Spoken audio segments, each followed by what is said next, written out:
Eagles Entertainment. Eagle Eye in the Sky is fueled by Gatorade, the official sports drink of the Philadelphia Eagles. Anything that move, I don't care who it is. Let's go. Give me everything you got. Play fast, play hard. Let's beat these boys tonight in their house. It's party time. It's party time. Here we go. Touchdown! You're listening to the Eagle Eye in the Sky podcast. Now here's your host, Fran Duffy.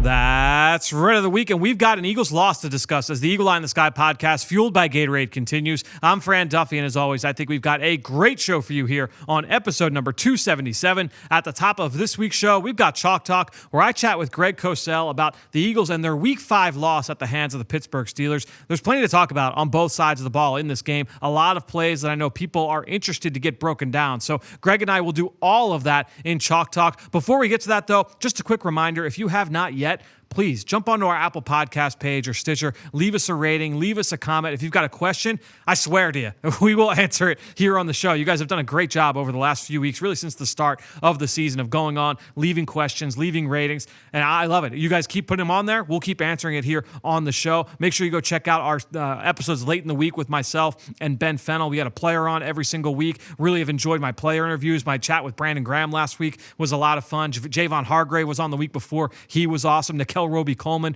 was really fun as well. So I hope you guys have been enjoying those interviews. And also, my chats with Ben have been great. And Ben and I are also getting together twice a week over on the Journey to the Draft podcast, driven by AAA. So if you're into the NFL draft, if you're excited about who the top prospects are coming out next spring, you can get ahead of all your friends already and make sure you go subscribe to the Journey to the Draft podcast wherever podcasts can be found. All right, let's get to business here. Let's dive into our chat now with Greg Cosell in Chalk Talk. Let's get down to business. It's time for Chalk Talk. Well, joining me once again here on Chalk Talk on the Eagle Eye in the Sky podcast, fueled by Gatorade, our friend Greg Cosell, the senior producer from NFL Films. Greg, we've got another game here to talk about here as the Eagles fall on the road to the Pittsburgh Steelers. And, kind of an interesting game because I think there were a lot of things to kind of talk through. We'll start on the offensive side of the football, and obviously with quarterback Carson Wentz, because that's the topic that everybody always wants to talk about. What did you think of Carson this game? I thought it was a pretty good showing from him. Yeah, I thought it was his best game of the year, hands down.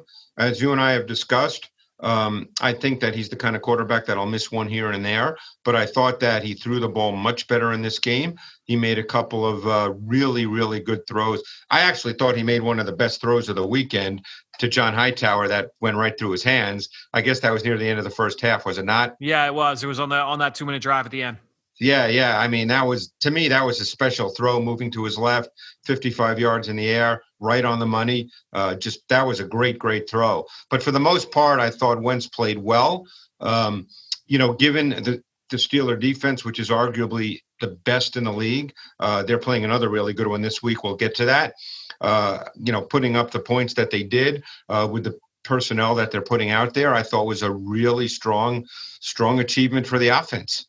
Yeah, I thought they did some really good things creatively in this game that we can talk about. And it's just, we talked about obviously the performance of Carson over the first couple of weeks, and it was, not up to par of what we've come to expect from him over the course of his career. And we talked about, look, quarterbacks will go through stretches like this, maybe not always as bad as what we had saw, especially from the bottom line when it came to the turnovers and things like that. And there were 2 interceptions in this game. I don't know that you would look at either of them and say, oh man, that was a terrible play by Carson Wentz. But I think, overall, the play has really turned around, and he's starting to play more to what we have come to expect from him, which is certainly good for this offense moving forward, because when you have a guy that can play to that level, it puts you in position to be able to win every single week. Well, when you score 29 points against the Steelers D, and granted, it's a loss, and we know it's a results business, and you have to win. But given where they had been, as you said, Fran, 29 points against a really good defense is a real positive. There's not a lot of teams that do that against the Steelers. Yeah, no, that's a really good point. And look, the Steelers, it's a really good defense, as we talked about last week here on this show. Guys at all 3 levels. The run game was absolutely dominant. Outside of that 74-yard draw play, which, if that were the Eagles defense, I'd say, look, you take that and you kind of separate that from the rest of the run totals. The rest of that run game really was futile against that Pittsburgh front. No with question. What they were able to do. Right. I think you look at that Sanders run on the draw play, out to the couple guys that stood out to me. Number one, Jason Kelsey, with what he was able to do, kind of handing off that stunt. You had two guys kind of crossing his face there, was able to kind of handle that because we know that stunts can really kind of dismantle draw plays, in the backfield, because the offensive line, they've got to worry about they're selling pass pro, but then they've got to get forward and run block. So those stunts can kind of mess with you a little bit. And then the receivers downfield as well, in terms of being able not just to seal off their guys, but not draw flags, was obviously very important, that play as well. No, and the interesting thing about a play like that, and I think you would probably agree, when all said and done, that was probably a give-up play that went for a 74-yard touchdown. I mean, it was 3rd and 9 deep. Yep. Obviously it was on their 26-yard line. I think they were just running that because it was early, relatively early. And, they at that point, I think they were uncertain as to how they would pass protect, and it ended up being a big play. But you're right. They could not run the ball. And that actually put more pressure on Carson Wentz and the passing game. And the passing game did pretty well. It did. And so let's talk about Travis Fulgham, because obviously he's the player that I think a lot of fans and media are talking about at this point in the week. What are your thoughts? What are your takeaways, kind of coming away from this? Because I know you watched Fulgham coming out of Old Dominion, as did I. You have your pre-draft thoughts on him. But with what we've seen, we saw a little bit last week, but he was a featured target this week in the offense. What were your takeaways watching him on film? Well, I think he was impressive with his size, his hands, his ability to high point the ball versus man coverage. I thought there was also a physicality to his game. So to me, those were all positives. He's a 6'2", 215-pound wideout. What I thought was impressive, which I think speaks to the kid, is that they moved him all around the formation. He lined up in a lot of different spots.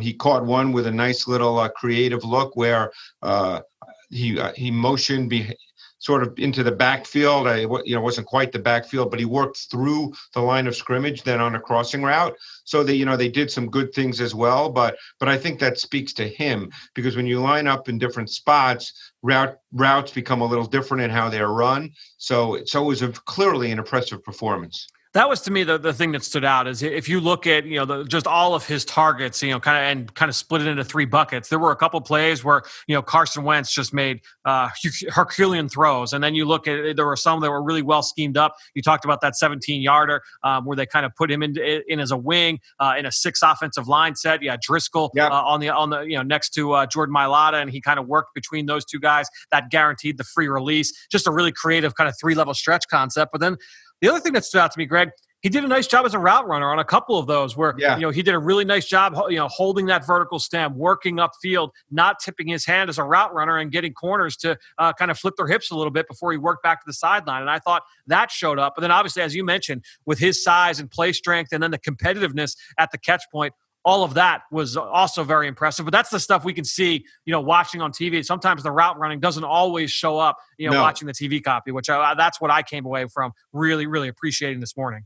No, and again, I don't know how many people recognize, and maybe they do. I'm not trying to act like I'm smarter than anybody else here, but just the thing I mentioned before, the fact that he lined up all over the formation. Yeah, right.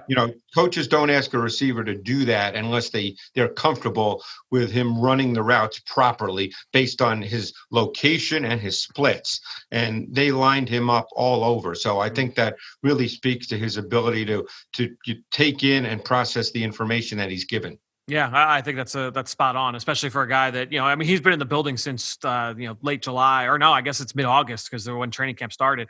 He's been in the building now for a couple of months, almost 2 months now at this point, but really only working with the starting unit up, until this week or last week. So this is a guy that's picked up a good amount very quickly, which is certainly good to see. And with that, look, they've been looking for this level of performance from a young receiver for a while, right? And they've really needed that. So, let's watch the next 10 weeks play out, and let's see if Travis Fulgham can kind of cement himself as somebody that can be a fixture moving forward. If he can be a top 3 receiver, if he can be a top 4 receiver for this team moving forward, I think that would be huge, honestly, for this team going into 2021 and beyond. Looking around for the rest of the pass catchers, obviously not a great day for Zach Ertz once again. His lack of production has been notable. I think when you look at the other receiver spots, you mentioned the one pass that went right through Hightower's hands. He also had that head scratcher of a play late in the first half where he catches that. Yeah, he could have gone out of bounds. Doug Peterson even said right after the game, he also said it on Monday, but he said it right after the game, that it's a teaching moment for a young player like that. So, look, that's what happens when you play young guys. You're gonna get those kinds of moments. It's been good just to see kind of Hightower go through the ebbs and flows a little bit, the peaks and valleys. But you certainly have seen some good flashes from him over the last couple of weeks as well. Yeah, there's just a couple of things I want to mention while we talk about the offense. Number one, this relates to Fulgham as well, but also Wentz. The throw that I personally liked, and everybody has their favorites. I thought the Fulgham 31 yards on 3rd and 12 in the third quarter. The two man. Yeah. Whew. Yeah. That to me, that's what we want to see from Carson Wentz, because that was just outstanding ball placement. And those are the kinds of throws you have to make in the NFL. It was 2-man. You get the seam route, so the middle of the field's open. I forget who the defender was on that play, but I think it might have been Hilton. It was Hilton. Hilton. You're correct, because he was in the slot. Fulgham was in the slot there. So those are the kinds of balls you got to pull the trigger. You've heard me talk, Fran. You know me. We've known each other for a long time. People know that I like quarterbacks that turn it loose, and those are throws you have to make in the NFL.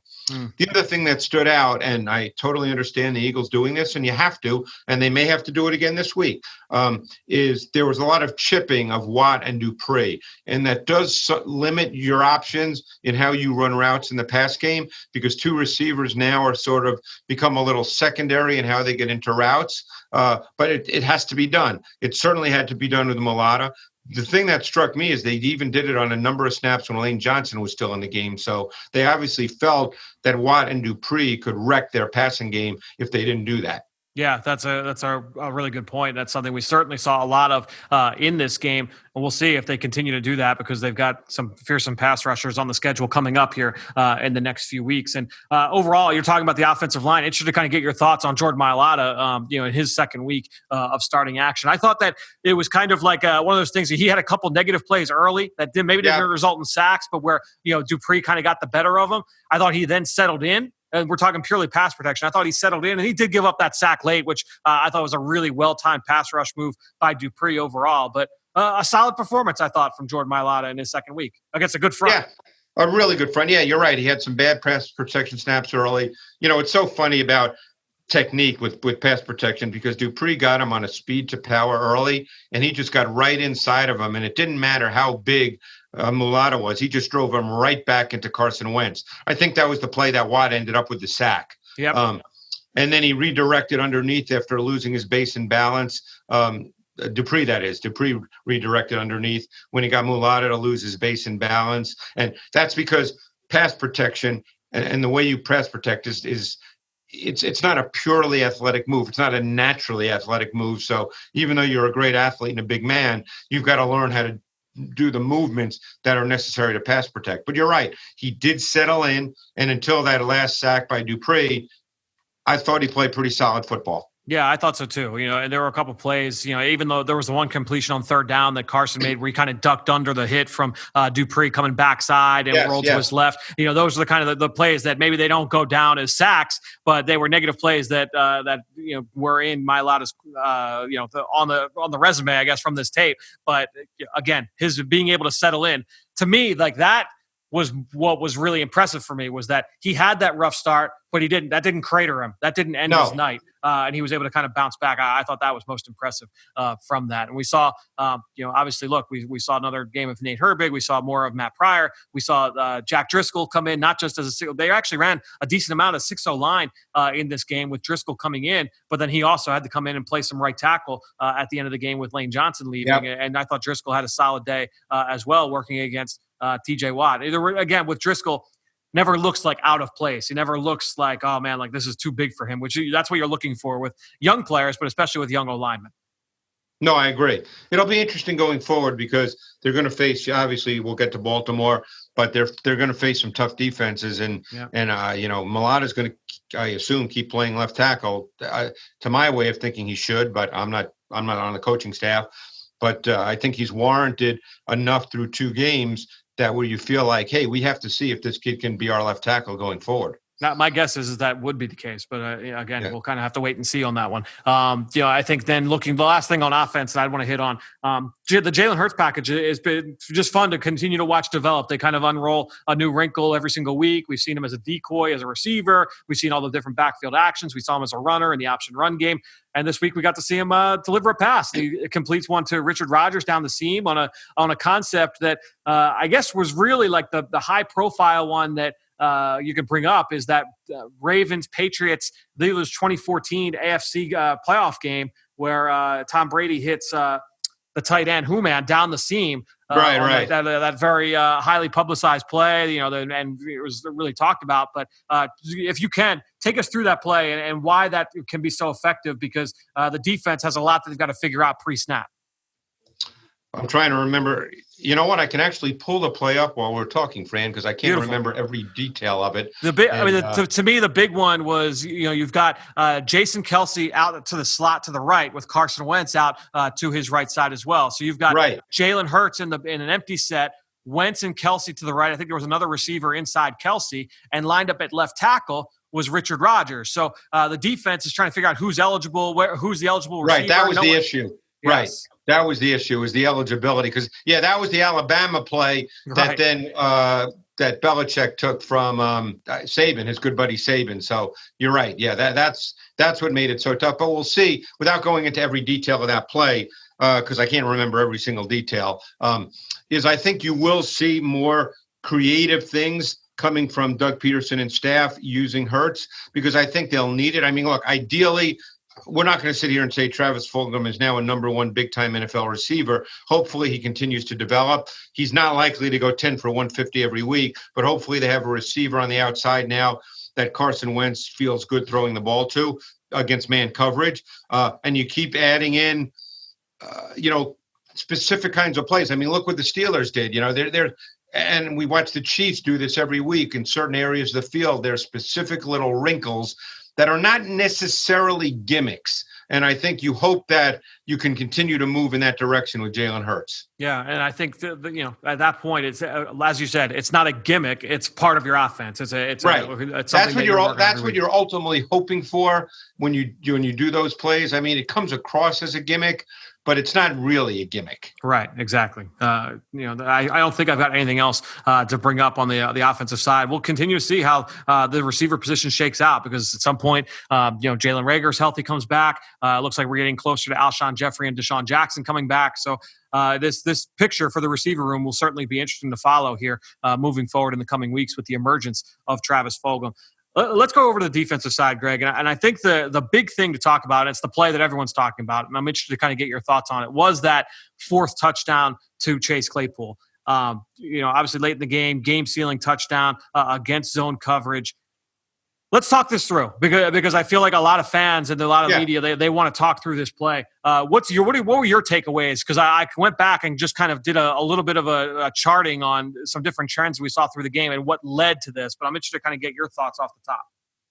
Well, I think they saw this, the Steelers did earlier in the game when they, and I'm trying to remember exactly. I remember the play now. It was on 3rd and 11 in the second quarter that they hit Claypool for 15 yards. Yep. On that particular play, Claypool was number one to trips in a 3-by-1 set. And Ebron ran the seam versus Gary in the split safety coverage. And the Eagles played that split safety, whether you want to call it cover 4, cover 6. It all depends on your view of the corners. But the point is, it's a split safety coverage out of sub-dime, where Gary is basically the only middle field defender, because the middle seam is open. The middle of the field is open, as they say. So I think that, to me, was the play that set up the touchdown. So you go now into the fourth quarter. There's I think 3 minutes or so left. They actually come out with 4 wide receivers on the field.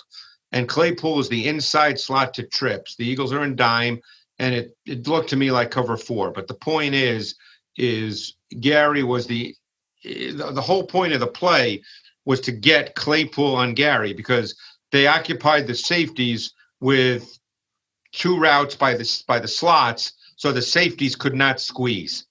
and then Claypool runs his route. We've seen this 1,000 times in the league. He runs his route on the linebacker, and it's just a schemed big play. And Gary's got no chance. I mean, no linebacker would have a chance there.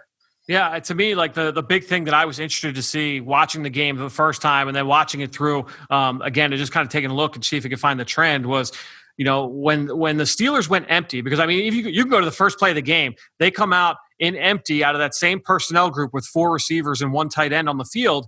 And the Eagles checked to a man-to-man coverage. And throughout the course of the game, there were a handful of reps. I think it was like 3 or 4 reps where they came out 0-1 personnel, empty, and the Eagles checked to man. But the thing is that those were all, quote unquote, regular downs. It was 1st and 10, 2nd and 10. Right. There was 1 3rd and medium in there, but it was a 3rd and medium. It wasn't 3rd and long.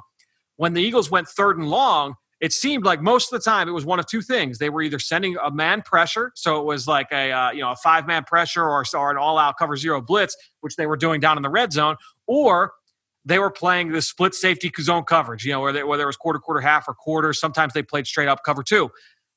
So they come out on this play, and it's 3rd and long, which again that goes to the split safety zone coverage.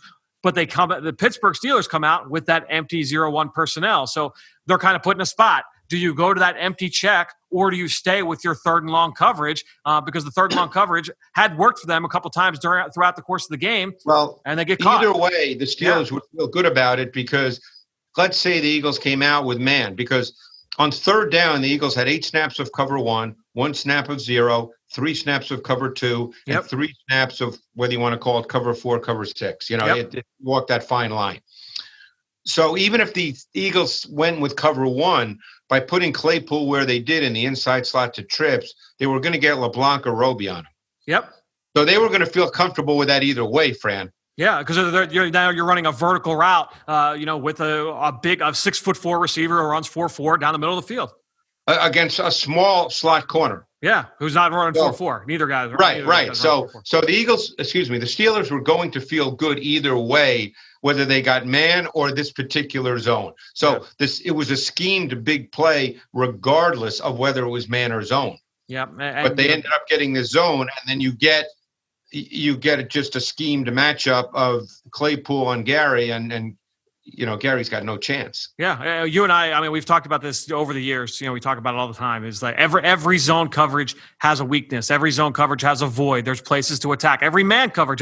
Look, the Steelers, they were outstanding on 3rd down, and you just went through the numbers. The Eagles ran plenty of man coverage on 3rd down. Guess what? Pittsburgh ran man beaters and beat them on 3rd down. Like there are both teams were outstanding on 3rd down in the game. By the way, the Eagles were outstanding on 3rd down as well. Yeah, I mean, there are ways to attack every coverage. All right, so if there was a perfect coverage to play on 3rd and long in that situation, I guarantee you Jim Schwartz would have dialed it up. You got to give a lot of credit to Pittsburgh to get to Ben Roethlisberger for going up to the line, changing that play, understanding the matchup they were going to have. I mean, he did all that pre-snap. Credit to him. Chase Claypool had never run that route from that location. You could see on the film him Ben kind of pointing to him and Claypool saying, "You want me to run over there?" Like you could see that on the film. Again, so you credit those guys. They made a play, and people will say, like, how come they didn't call a timeout?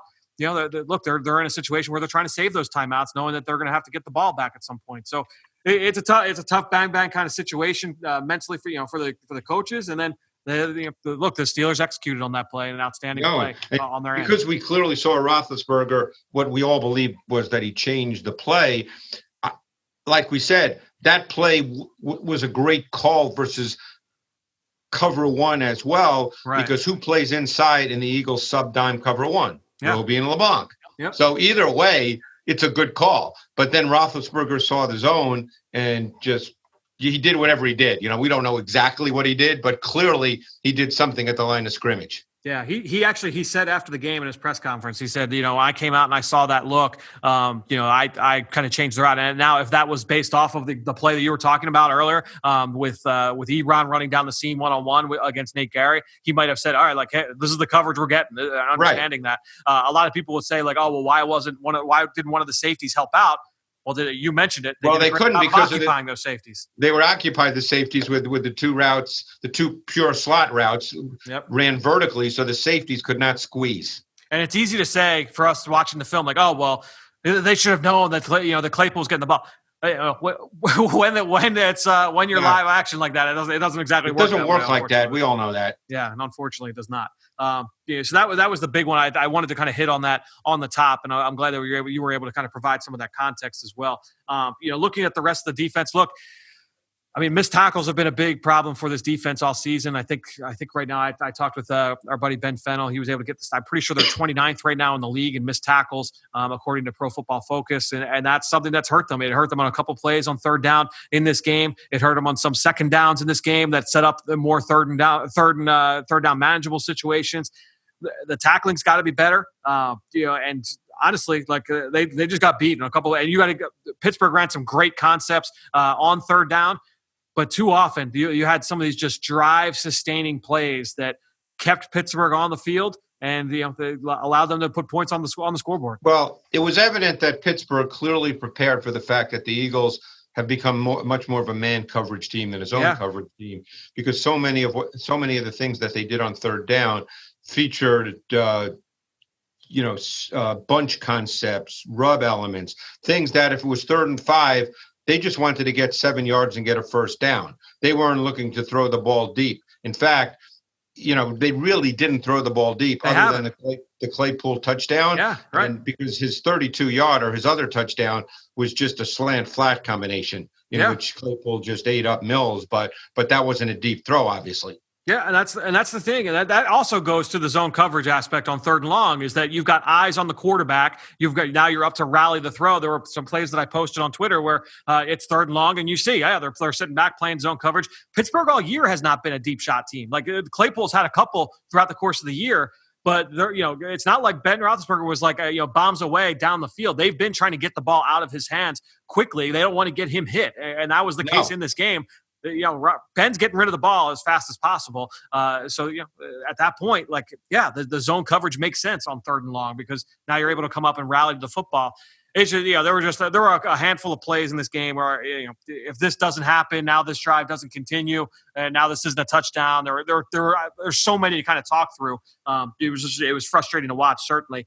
Some good things you were able to see. I thought Ronnie Mcleod, again, had another strong game. A lot of the things we talked about last week against San Francisco, I thought we saw some of that in this game, him coming from depth and finishing in the flat. Overall, I thought the run defense, outside of a play here or there, was overall effective. One thing I'd love to get your thoughts on: the wide receiver runs in terms of like the reverses and the jet sweeps and things like that. And those are a little bit different in terms of why they're effective. Those are tough plays to defend. Those are really difficult plays to defend. I mean, a lot more. It's become more and more part of the NFL. It's all part of the misdirection, deception element that has overtaken the NFL. With offenses, and they're really hard to defend. I mean, I don't have a brilliant answer for that, Fran. Yeah. They're really hard to defend. Yeah, especially when you have a defense that it's upfield for the defensive line. That's tough to be able to come upfield and now retrace and get to the perimeter to react to that. That's what happens. I mean, when you see the LA Rams, they get everybody going side to side, and we saw this back in week 2. It's tough to be able to then do your job and get upfield. It's a lot to think about, a lot to handle. One guy I'd like to mention, I don't know your thoughts, but I thought Alex Singleton played well. Yeah, he had a nice. There were a couple of really nice, violent reps from him in the run game. I thought he did some nice things downhill for sure. Even on a completion to Ebron, which was a second reaction completion, he had Ebron man to man, and I thought he ran with him well. He didn't look athletically overmatched. I think he's an interesting player to watch going forward. Yeah. Because obviously, I don't think we're speaking out of school to say that linebacker has been a little bit of a concern up to this point for the Eagles, and I'd be curious to see Singleton get more reps. He played 28 snaps this week. And, in their base, he was the Sam linebacker, the strong side linebacker. He played both on the ball and off the ball. And he showed up to me on film. Yeah, that's certainly something to keep an eye out for in this game. I thought Duke Riley actually showed up with a couple positive reps in this game as well, just attacking downhill. But look, the Eagles, the defense, it was not a game that I think they'll look to hang their hat on. Anytime you let up more than 30, it's not an ideal scenario, nope. Especially against an offense that hadn't done it in so long. The Steelers offense has not really been able to put that much offensive firepower on the field in any one given game, really over the last couple of years. But I think that might be. Is there anything else you'd want to hit on from this game before we move on to next week? No, I mean, obviously you just hit it. The defense, given that I thought the offense putting up 29 on the Steelers is a real positive, it gets lost in a loss. But I think that that's something to really hang your hat on because that's a really good defense they did that against. So, and again, we're now going to get to a defense that is really good as well. But hey, that's the NFL. No question. Hey, I've got one question for you before we hit Baltimore. Just big picture. We don't have to go like nitty gritty here.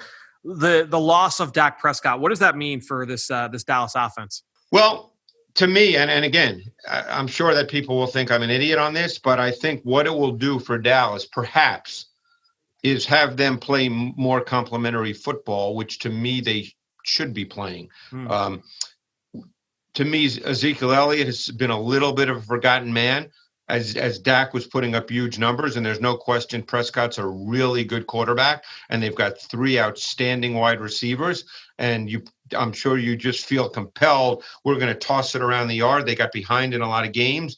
They tossed it around the yard. They've got great wideouts. But I think you have to play a little more to your defense because your defense is not very good. And, I think with Dalton, who's, by the way, a professional quarterback, I think that maybe you come to the conclusion and realization that, you know what, let's run the ball. Let's tempo the game a little bit. Let's play more complementary football. And that's the way we need to go forward now. Yeah, I think it'll be interesting to watch because I know coming into this week, the Dallas Cowboys were last in the league, I believe, on run-pass ratio and 1st and 10 running the football, which you would not expect from Ezekiel Elliott team. So, no question. We'll see how that certainly changes moving forward. All right, let's get to this Baltimore offense. Then we'll start on the offense. Obviously, the reigning MVP, Lamar Jackson. Interested to kind of get your thoughts on him. And is he – because I didn't do deep studies of Lamar Jackson last year. Obviously, you watch every team every week. So, to me, like watching Lamar this year, I see a guy, obviously, that, look, he's got a whip for an arm. He makes crazy throws from, like just unique platforms on a weekly basis. Sometimes that's kind of self-inflicted. He kind of puts himself in those positions, and otherwise he's just able to create. He's always, obviously, a threat to take off. He's the most electric athlete on the field every time he steps between the lines. I do think that his, feel in the pocket hasn't been great this year. He's certainly missed some throws, both mentally and physically, watching them on film, but I mean, the guy obviously, with his legs can beat you anytime he drops back. And then he's got the arm he just puts it, in tight places when really on command when he's feeling it, when he's in a groove. Well, let's start with what their offense is. Yes. Jackson really is the Ravens offense in the sense that it's built around him as a runner. It's not an offense built on the quarterback being the distributor of the football. Right. They're the only offense in the NFL that's like that. What they are really, really good at is they're outstanding with tactics to create an advantage before the snap of the ball. Personnel, snap count, shifting, motion. What a lot of that does is it forces defenses to standardize and simplify, Fran. And so you end up with a lot of base fronts, balanced coverages, hard to play a lot of man coverage concepts because of Jackson's ability as a runner. Motion is absolutely one of the most critical tactics of the Ravens offense. It changes run support. It changes coverage strengths. So there's so much going on with how creative they are with their run game principles. It becomes very, very hard to defend.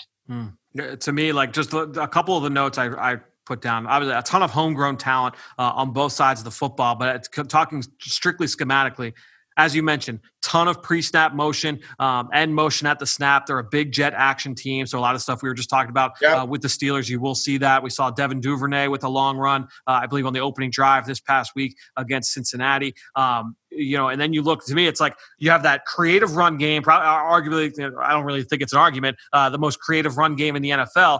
And then in the pass game, ton of vertical route concepts. So it's really like, you're worried about run game, and downfield throws. Downfield throws. Think about that. Why do you get vertical route concepts? Yeah, you're trying to stretch the defense out. You're going to get single high safety. There's no way you're playing two deep safeties against this in normal down and distance situations against this offense. So what happens? You get seam balls. You get one-on-ones on the outside. So you can throw the ball vertically down the field. You just have to think back last year when they beat the Rams handily. I think it was a Monday night game. and they kept running 2-by-2 set, 4 verts, and the post safety is in a really difficult position. Right. So, you get post safety defenses against Lamar Jackson in this offense because you're not going to play, could you play quarters? Theoretically, yes, but you're certainly not going to play cover 2. You're going to get, when you talk about the creative run game, what does that mean? When you're talking about Greg Roman in this offense, what does that mean when I say it's the most creative run game in the NFL? Personnel, formation, motion. They take base runs, they build off them with the use of what I just said, personnel, formation, motion. So most teams, if they want to run power, we know what power is. It's a gap scheme run. You have the double team on play side. You've got the pulling guard. It's power. Everybody runs it.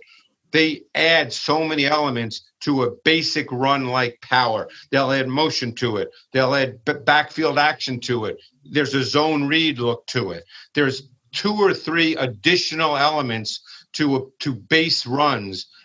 That's what we mean when we talk about a creative run game. Yeah, the power lead is like to me, I haven't looked at the numbers on this, but it's their number one play. It's the one that I feel like they lean most on. But what stands out to me most is all their runs seem to have a mesh point. Whether or not they're reading or not, the threat is always there for Lamar Jackson to tuck this and run. Even if he's not running, if they're not reading somebody, if you're a second level defender, you're looking at that saying like, is he reading me? Is he reading the D end? I've got to do my job. Is he going to tuck this and run? Like, there's just so much that you can't help but be thinking about. But you talk about all the different gap schemes. Certainly, they'll have the outside zone, all the different zone elements as well. There are RPOs built in. You have the speed option run game. You've got QB counter read. You've got power read. You saw the long touchdown. Quarterback draw. Yeah, quarterback draw. Thank you. The QB naked keepers where he might be under center or in the pistol, and he's going to pretend he's going to hand to the back and then take off out the back door by himself. There's a lot you got to get ready for with this run game. And the play actions off of that, by the way. No, and you hit on an interesting point. The zone read look, most people think he's reading. I would say, and I know this, that more than half of those looks are design runs for Jackson. He's not reading an unblocked defender. Yep, and even ones that are just designed handoffs. They'll look at it and say, he's not reading anybody there, but you think he might be reading somebody. So there's just because the feeling is that even if the unblocked D end, let's say, in the Eagles' case, it would be a D end. If the unblocked D end, let's say he doesn't crash, but he tries to feather it, Jackson's so explosive, he's going to run around him anyway. Yep, no question. Doesn't matter.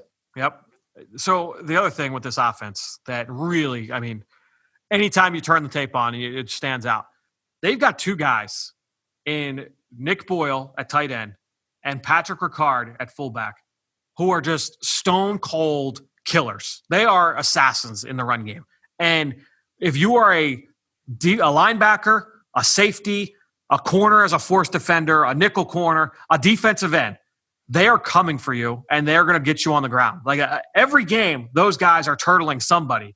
And it's intimidating. Like, dude, this is 3 weeks in a row where the Eagles are going up against an offense where the skill guys are some of the toughest guys on the field from a competitive standpoint. Certainly that was the case in San Francisco. We talked about that with George Kittle and Kyle Juszczyk. And to me, like kind of making the comparisons between these two offenses, Kittle and Juszczyk are the catalyst of that offense in San Francisco, right? But I feel like they set everything up because of everything they can do in the passing game and the different formation distribution. Obviously, it starts with all the run actions, but all the matchups they can create in space. With these 2 guys, with Ricard and with Boyle, they're the catalyst for everything, but they're the catalyst in the run game. It's a really fun group to study. No, this is a run game offense. And it's very difficult because of that. So when you prepare for this offense, it's a different kind of preparation than for pretty much every other NFL team. And keep in mind that when Jackson gets out, let's say it's boot action. What makes that so difficult, the boots and the nakeds, is they must play Jackson first. Because if you, let's say, think you're going to play pass and give him space, man, is he explosive. So this is just a really, really difficult offense to play against. The teams that have had to, we just saw Kansas City do this a couple weeks ago. The teams that in the last year and change, the year and 5 games, that have had success against this offense, is there a resounding theme in your mind that stands out? What Kansas City did is, again, I'd be surprised if Coach Schwartz did it, but maybe he will. What Steve Spagnuolo did was he took this approach. He said, we're going to play man-to-man across the board, and we're going to pressure. He had 10 cover 0 snaps in that game, Fran. And he said, basically to me, what it said was this. Well, and don't forget, he's also got an offense that he pretty much knows is going to put up 30 every week. And that's the thing. It's like you're willing to be a little bit, a little bit risky there because you can play a track meet as well with that team. Correct. So the approach he took was, we're going to make the receivers have to win versus man, and we're going to make Jackson have to make precise ball placement throws. Now, if he runs around and makes 2 plays, 3 plays, more power to you, because he's not going to make enough of those to put up 35, and we're going to score 35. Right. And that's kind of the way it played out. I don't know if you're the Eagles, and we'll get to the Ravens defense momentarily. I don't know if you're the Eagles, if you're going into this game saying we're going to put up 35. Right. Yep. I guess that's I think most teams kind of feel that way going into this. It's like, right. It's a pretty good defense on the side, right? Spagnuolo was in a little different scenario there, sure, as far as what his defensive approach could be. But that was his approach. That's a fair assessment there. The other thing, real quickly, before we get over to that defense, that offensive line. It's a bunch of big uglies, man. It kind of speaks to the profile of this offense. But you look at these guys; they come off the ball. They're big. They're physical. Obviously, they lose Marshall Yanda to retirement. But you look at Ronnie Stanley. You look at Orlando Brown. They've got the rookie 3rd-round pick Tyree Phillips, who is starting for them at right guard. Yep. Bradley Bozeman has turned into a nice player for them out of Alabama. It's a big physical group. They're not the most athletic group. I feel like if you get them isolated in pass protection, there are athleticism questions. But with the way that they play, that's not that big of an issue for them.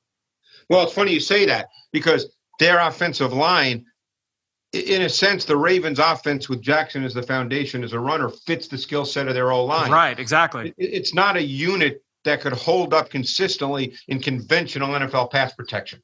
Which is why, just looking at how they're building their team, you look at who the other quarterbacks are on that depth chart.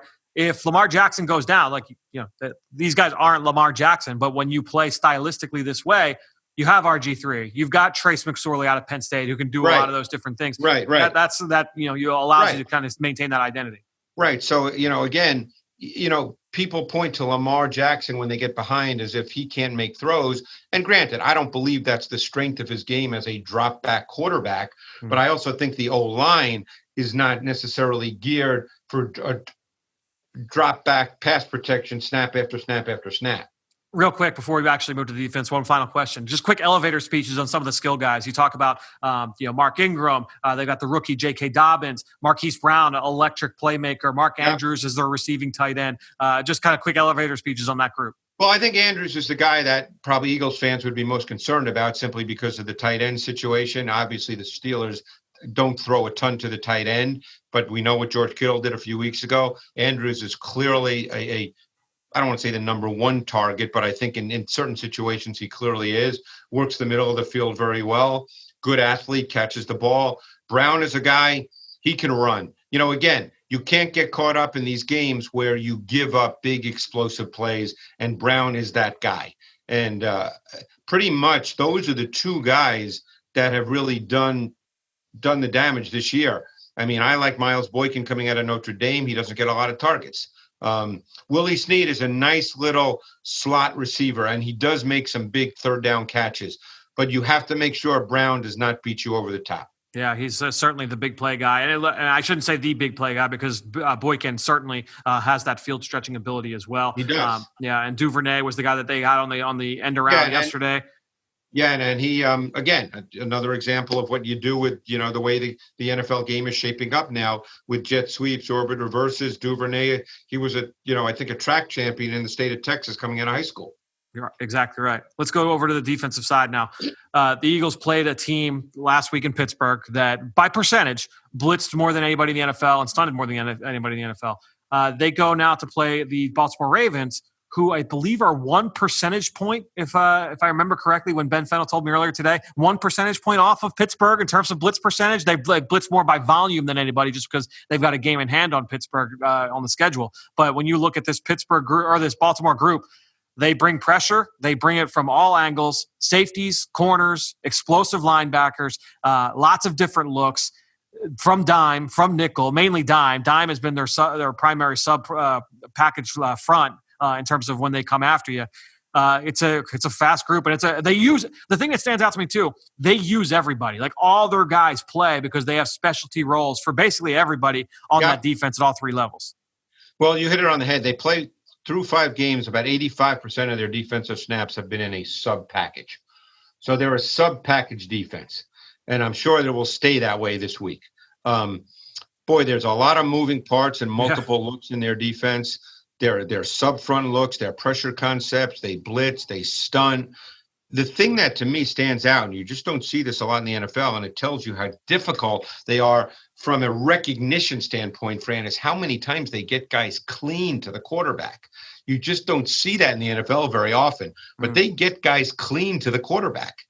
Yeah, I mean, you look at what they were able to do, and I mentioned like last year, I just got one of the things I did this offseason, just kind of watched all their sacks, and 18 of half their sacks last year came out of dime, and a bunch of them I would say, like that's on the quarterback on the sack. This one's on the quarterback. This one's on the quarterback. Right. They weren't necessarily. It's the mental game with these guys because they'll line up guys from 2-point stances all across the line of scrimmage. You have no idea. That could be like a 6-man front, 7-man front.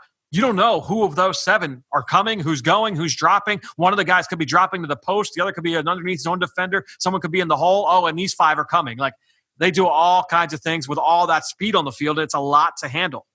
And then you add the coverage element because they're really good with disguised coverage looks, late movement to coverage. And one thing that stood out is Jimmy Smith has played a lot of safety this year. Yes. Yep. He played corner this week in their nickel, but when they go to their dime, he predominantly plays safety. Yep. And normally, we always talk about traits. Fran, you and I do a lot of college evaluation, and we always talk about traits of players and where they fit, particularly safeties. And they actually play with 2 safeties who, if we were evaluating them, would say neither one is a post safety in terms of traits in Chuck Clark and Deshaun Elliott. But yet, in the context of their defense, Elliott plays a ton of post safety, and it works fine because they're so good with everything they do on the front end that he doesn't get exposed on the back end. Right. And that's the thing is like when you have the diversity in terms of their looks and all the different, there are times where he can kind of get disguised out of coverage. If you've got him on an island, he doesn't have that juice to be able to eat up ground quickly. But man, I agree with you. Like they cover him up in a lot of different ways, and he's a very violent player, and he fits that identity of that defense. Chuck Clark, he's not the most explosive guy off the hash, but he's a versatile player. He's part of the pressure package. He'll mix it up in the run game. He's an instinctive underneath zone player. He's a good player. He's a really good player in the context of their defense. Yeah. And the 2 guys that really stand out to me, there's many guys. They've got incredible size inside. Calais Campbell, Brandon Williams. I know I'm missing a guy somewhere along the line. But Tyus Bowser, who I remember you and I speaking about him when he came out of the University of Houston, an explosive athlete who sort of, got some snaps here and there over the last number of years. I can't even remember which draft he was in. Is this his 4th year or 3rd year? I've got it here. He was a 2nd-round pick in 2017. So this is his 3rd year, 17, 18, 19. No, 4th year. 4th year. And now he's sort of found a home in this defense. He plays meaningful snaps now, well over 50%. He can be used as a pass rusher. He can be used to drop into coverage. They use him in a variety of ways, and he is an explosive athlete. And then Matt Judon, who's been a really good player for the last couple of years, he's another guy that can be used in a variety of ways. And, really another interesting player. So they've got a lot of these players who are kind of multi-positional, multi-dimensional players. So I would say the big difference, if you're looking for the offensive line in this game, the big difference between this week against Baltimore and last week against Pittsburgh was you, for the most part, you knew how Pittsburgh was going to line up in terms of their Correct. front. You knew Bud Dupree's coming off left tackle, TJ Watt off right tackle. They'll move TJ Watt around a little bit. They'll do some things, but overall, you kind of knew how they were going to line up. This Baltimore group, anybody can be lined up across from you on any given play. And I know, some coaches like that idea because now the offensive line, when they're game planning this week, their notebooks, Jordan Mailata, he can't just write 3 pages of notes on Bud Dupree this week. He's got to write half a page on Derek Wolfe, half a page on Calais Campbell, half a page on Judon, half a page on McPhee, half a page on Jalen Ferguson, half a page on Bowser, half a page on Jihad Ward. All these guys play, and they all can line up across from him on any given snap, and that's not including the blitzing that element, the X and O element of this whole game plan as well. No, and you mentioned Jalen Ferguson. That was a guy I wanted to mention too, as Derek Wolfe, and he's another interior guy, big guy, really good. But no, you're 100% right. It's really a difficult team to prepare for because you're not only preparing for individuals, but you're preparing for multiple schemes and concepts. Yep. And the thing is, sometimes when people see players get in clean or whatever, they just rip the O-line. But the thing is protection gets set before the ball snapped. You can't change your protection rules in the middle of a play. Yep. It doesn't work that way. So you set your protection rules before the ball is snapped. And the other big thing, I talk about like how they play everybody on that defensive front. It's the same thing at linebacker. It's the same thing at safety. Over the last couple of weeks, the Eagles fans have seen this a little bit at the safety spot, right? Marcus Epps will play in nickel and dime, and Kayvon Wallace will play in base. When you go now to this Ravens defense, just look at linebacker. All right, when they go base, the 2 linebackers that are playing off the ball, are the 2 rookies, are Patrick Queen and Malik Harrison. When they go nickel, Harrison comes off the field, Patrick Queen stays on, and the former Eagle LJ Fort comes on. And then when they go dime, they'll play 5. All those guys come off, and your linebackers, quote unquote, are Tyus Bowser and like McPhee or any of these other edge guys, or Judon. They don't play with one of those true off the ball guys. Instead, they're counting on Chucky Clark to be that guy, or Jimmy Smith and Marlon Humphrey to kind of take over things in the middle of the field. Jimmy Smith, you mentioned, in big nickel, he's on the field. He's the inside guy. When they go he's not the inside guy. Humphrey's the inside guy, and Jimmy Smith plays outside. When they go into regular nickel, that outside corner is Anthony Averett. And then when they go dime, Smith goes back to safety, and you've got the 2. It's crazy to kind of just try and keep track of, and they all have specific roles in the scheme. It's fun to watch. It's a fun group to no, it's and when all said and done, a real challenge for the Eagles offense. I mean, this is no question. This is a tough game for them, coming off their best game. Let's hope that again, but the Eagles defense plays a big part in this game because it'd be hard to go into this game, Fran, and I think we would both agree, to feel like the Eagles are going to put up 30. This is just a tough defense to do that against. Yeah, it's a tough preparation game on both sides of the football mentally, and they have blue chip players on both sides that you have to get ready for physically as well. Well, look, 1 week from tonight, we'll be breaking it down. We'll have a short week next week. Eagles playing on Thursday Night Football next week, but we'll be here a week from now breaking down this Eagles-Ravens matchup. Greg, thanks so much for joining us once again here on the Eagle Eye in the Sky podcast, fueled by Gatorade. We'll talk to you again next week. All right, Fran, thanks.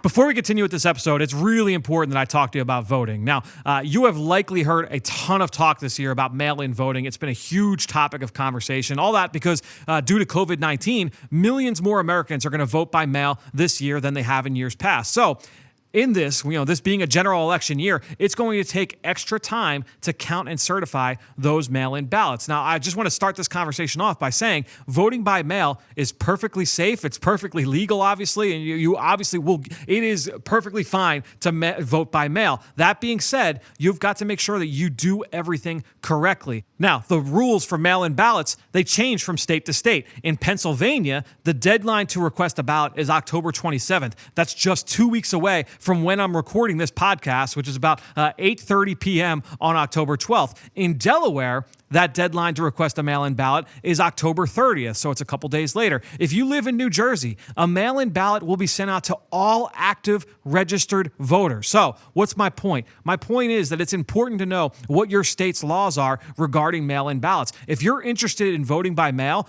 don't just wait for that ballot to show up at your door. It won't just show up in your mailbox more likely than not. So make sure that you know what those rules are in your state. Once you get your ballot, it's really important to complete and return those ballots as early as possible. I told you, millions more people will be voting by mail this year because of COVID-19. So rather than your envelope being backlogged on November 3rd and just thrown into the heap to be logged, you can request your ballot and turn that bad boy around in just a few days' time. If you don't want to put your ballot in the mail, many jurisdictions offer ballot drop box locations. So you can just drive up and drop your ballot into the secure drop box. Before you do that, though, when you're filling out that ballot, make sure that you seal it in that secrecy sleeve that's provided. Just follow all the instructions that you get with that package, with your ballot. Fill it out in the correct color pen. Make sure you sign everywhere that you're required to put your mark, and then you are good to go.